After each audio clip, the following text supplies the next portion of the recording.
What's up everybody, my name is Antranik, and for this video I'm going to be talking about the muscle up in great detail, in hopefully greater detail than what most people talk about.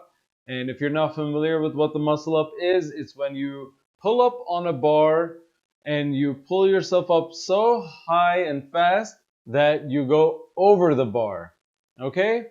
And you can also do this on the rings, so there are muscle ups that exist on the bar and the rings, and we're going to talk about all of this in great detail. And the reason we're talking about this is because a man named James Linker, who has a YouTube channel called Shredded Sports Science, made a video saying that there are so many tutorials on how to achieve the muscle up, but very little in terms of information that talks about the risks and rewards and the pros and cons of this exercise and the effectiveness of it and so forth.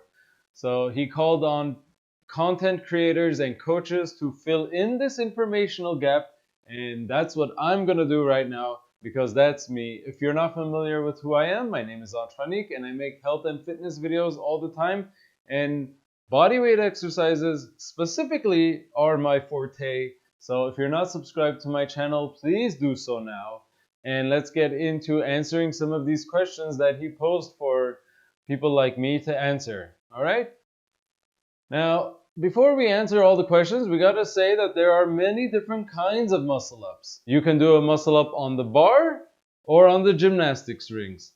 On either one, you could do a strict version with minimal assistance from your lower body. And then there's also the kipping versions. Okay, so on the bar, you can do a kipping muscle up. It's very common. I also do a form of kip up known as the glide kip, which is a gymnastics style kip up on the high bar.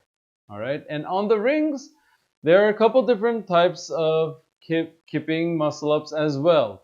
The one that CrossFit popularized is actually a front uprise in gymnastics.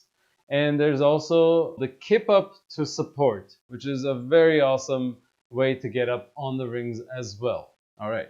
So is the muscle up a true test of strength, or is it a party trick? To me, they are not party tricks. They require a certain level of fitness. Now, the strict versions are a definite test of strength, and they are an excellent display of strength. The kipping versions themselves require less strength, but they show and display a certain level of athleticism because they are so much more complex and they require more guidance, more practice, and coaching to nail it. So just because it's easier strength-wise doesn't mean it's easier in other ways. The movement pattern is a lot more technical and complex. So to me, neither of them are party tricks. Okay, so let's get that out of the way. All right. Now, if kipping versions require less strength, should I learn those first? This is something a lot of people do. A lot of people will learn the kipping version of something because it's easier to get up over the bar. But the problem is, whenever you're kipping, they're far more explosive and everything happens faster. So if you lose control, the chance of damage occurring is greater. And so what am I talking about when I say damage? Here's the deal, guys. Whenever you bring the arms over, your outer elbows, if you fail the rep, if you're going over and you can't make it, the stress on your outer elbow is going to be very great. And the tendons eventually might hurt there, and which leads to lateral epicondylitis, which is basically tennis elbow. And the problem with that is that you might not feel anything wrong on the 5th failure, the 10th, but maybe on the 11th you do. And when you do feel pain, it's already too late. It means you've gone way beyond your limit, okay? So nothing makes me cringe harder is when I see people trying to do the muscle up who clearly don't have the strength, and people are cheering them on, like yelling their name, you can do it, you can do it, you know, and they're trying and they're failing and they're failing. until they get it and they're so elated that they got it. But really, I mean, they're putting themselves into a bad situation by doing that. Okay, so I recommend people to learn the strict version with as little kipping as possible before they learn the more complex versions. Okay, so next question, James said. He said, muscle ups are a visually impressive exercise, but is it worth your while? Well, my answer to that is yes, it is, if you want to do visually impressive things. Okay, so they are not inherently dangerous if you know how to program them into your routine. All right, and we're going to discuss that in great detail, by the way. Toward the end of this video, I'm going to lay out exactly how you should prepare for them, and if you can do them, how to treat them in your program. Okay, so next question. Is the muscle up an exercise that people should aspire to perform? Absolutely. It's an extremely motivating goal. Okay, for most people in the world, it's impossible for them to do a muscle up. And not to say that they can't, it's just that they probably won't. They probably won't even try. Okay, so when you do achieve it, it was usually not an easy thing to achieve, and when you do, it's a memory that stays with you, and it's so motivating, and you feel like you unlocked a new achievement, which you did, and it's just helps you level up in so many ways, not just physically but mentally. Okay, next question. What's the effectiveness of this exercise? Okay, let's clump exercises into two camps. You have your strength exercises. These are the gung-ho, the intense exercises like your pull-ups, dips, push-ups, rows, all these difficult exercises. And then you have skill work. These are exercises that don't require a lot of strength, but they are much more complex and they require frequent, repetitive practice to refine them and get good at them. Like, say, a cartwheel or something. It doesn't require a lot of strength to do, but it requires you to do them over and over and over and over to get really good at them, right? So muscle ups to me are a hybrid. They require strength, but they are mostly skill. And I treat them as skill because I want to emphasize quality over quantity.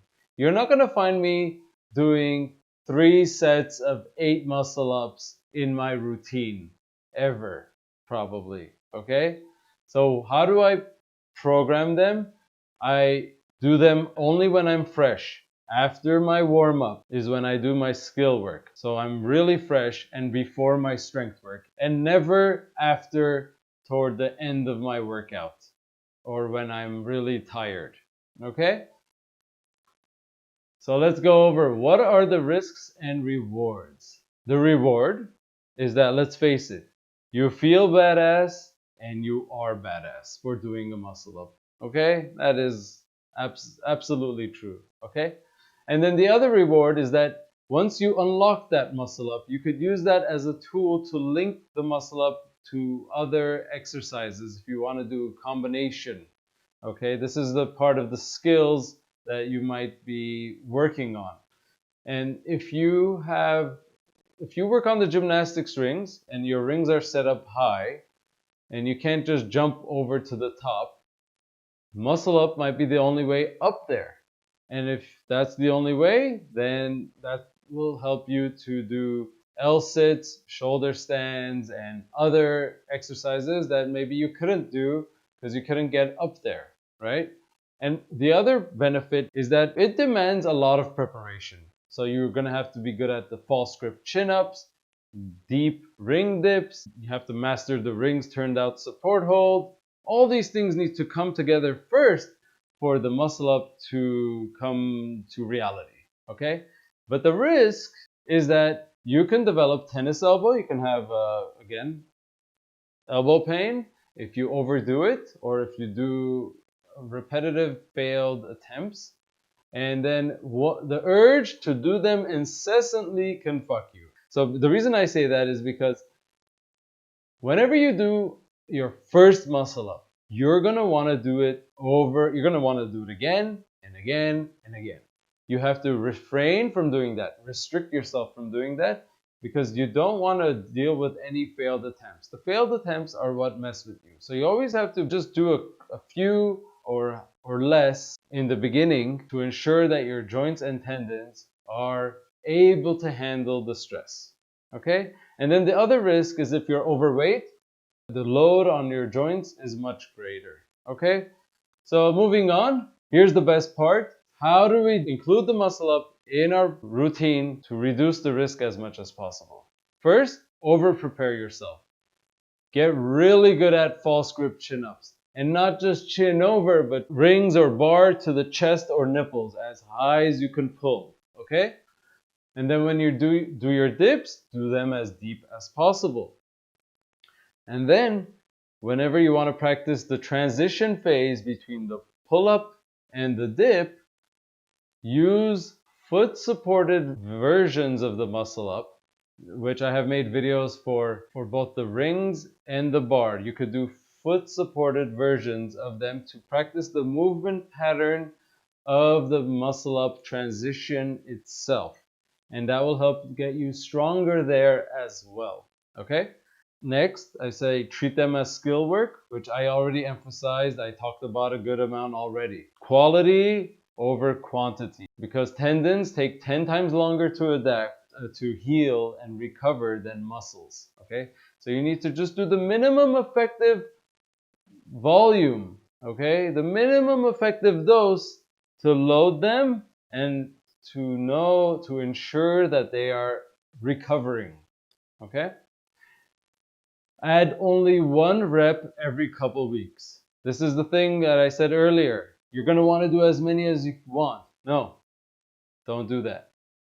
If you could only do one, do only one per workout for a few weeks, just to reinforce the fact that you can do one. That's it. You can add another rep later on. Okay? That's it. Slow and steady wins the race. Try to avoid going to failure. That is along the same lines. Just minimize the amount of failed attempts that you perform. Okay? And then if you're overweight at all, get leaner. I haven't seen anyone who is very overweight who can do more than one muscle up. And the people who do tons of muscle ups a day, like 50 muscle ups a day, they are extremely lean. And that's no coincidence. Okay? But that doesn't mean, by the way, that they don't have joint pain themselves. They could be overdoing it. And I've met people who overdo it and they don't care. But you should care. You should care about longevity. You should care about being able to do all the things that you can do for as long as possible in your life. So in conclusion, muscle-ups are not a cheap party trick. They require a lot of strength to do without any kipping. And the kipping versions, even though they require less strength, they are still a good show of athleticism. And again, the risk can be mitigated if you go about it in a smart manner. And they can be part of your goals or not, completely up to you. This is your body, your choice. So I hope you enjoyed this video. Please let me know how you like this video. Did you like this presentation style? Should I do more videos like this? Less, shorter, longer? What questions do you have for me about this topic? And if you're not subscribed to my channel, please do so now. Leave a thumbs up, and then I'll see you in the next upload. Thanks for watching. Have a great day.